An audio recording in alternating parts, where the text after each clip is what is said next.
Now, as we were just saying, Sir Keir Starmer is facing quite a bit of pressure to increase defence spending to 3% of GDP. So who better to speak to than the former head of the British Army, General Lord Dannatt, who joins us now. Thank you very much indeed for joining us.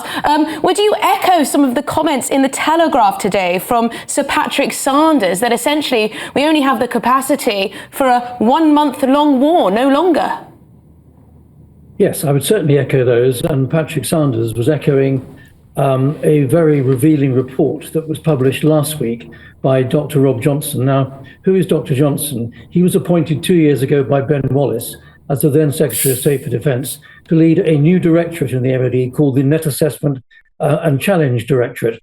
And what has happened over the last 2 years is that Dr. Johnson has looked very critically and thoroughly at all our armed forces capabilities, our military capabilities, and came out with an excoriating report, which was public through the Financial Times last week. And Patrick Sanders and myself have been echoing this. It's what we've always known, but now the Ministry of Defence itself is saying that our capability is very, very run down, that our capacity to sustain anything more than a small operation for any length of time is very, very low. And this boosts the call to increase our defence expenditure to 2.5% as soon as possible and go beyond that to 3% at least, again, as soon as possible. Of course, this is a major challenge for any government, and particularly for this new government. They don't want to raise taxes. They've got other spending priorities. But frankly, as we've always known and always said, the security of this country, the security of the people of this country is first and foremost. And yet, Lord Dannatt, we know the nature of war is changing. In the last 3 years alone, the asymmetry of warfare has increased almost exponentially. It's now easy, or perhaps far more easy than ever before, to take out multi-million-pound equipment with equipment that only costs a few thousands of pounds. Surely before we need to talk about many more billions going into the army, we need a thorough strategic review of what it's actually being spent on. Well, that would be a great luxury, wouldn't it? To spend a year having an academic discussion about what we already know is the reality of the situation.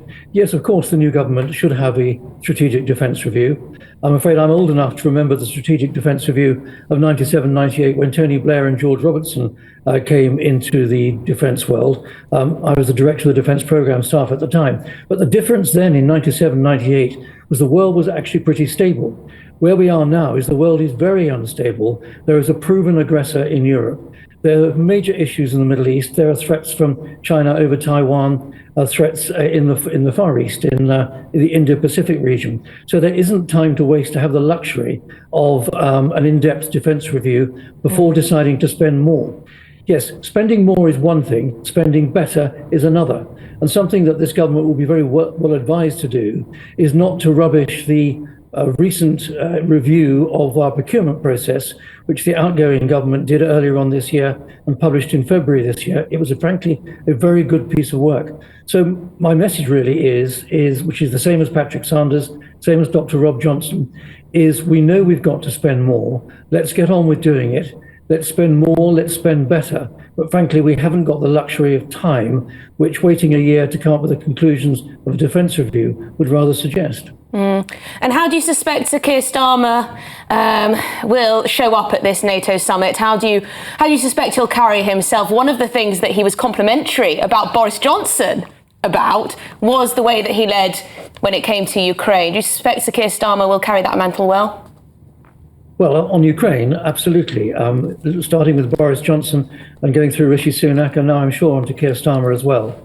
We will want to show to Ukraine, we want to show to other European allies and to the Americans that we, the Brits, stand foursquare behind the Ukrainians and will continue to do so.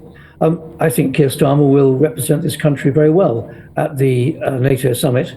It's going to be an interesting summit, given that it's chaired by Joe Biden, who we all know is struggling for his own credibility at the present moment. But it's an important summit. It commemorates 75 years of the NATO alliance, which is an incredibly important alliance that's been guaranteeing the security of Europe, really ever since the end of the Second World War. And just finally, of course, it might not be that Joe Biden is president for much longer. Donald Trump is leading in the opinion polls. He's someone that's questioned the merit of collective defence within NATO if various members of NATO aren't paying their 2% target. Is that fundamental core tenet of what NATO is about now on threat? Well, there are elements of threat there. I don't think Donald Trump would go so far as to take the United States out of NATO, but where he's right is that European countries must step up and they must pay more. You mentioned 2%. 2% is the minimum target. It's not the maximum target. And there are too many countries still well underneath that 2% figure. But for countries that really want to play a major role and take the threats to our security in Europe seriously, then moving to 2.5% or the 3% is where we really ought to be going. Remember, in the Cold War, we were spending between 4 and 5%. And because we had that degree of deterrence, the Cold War never turned hot.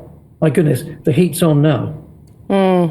Well, thank you very much indeed for your time. General Lord Dannatt, former head of the British Army. Great to get your perspective on all that.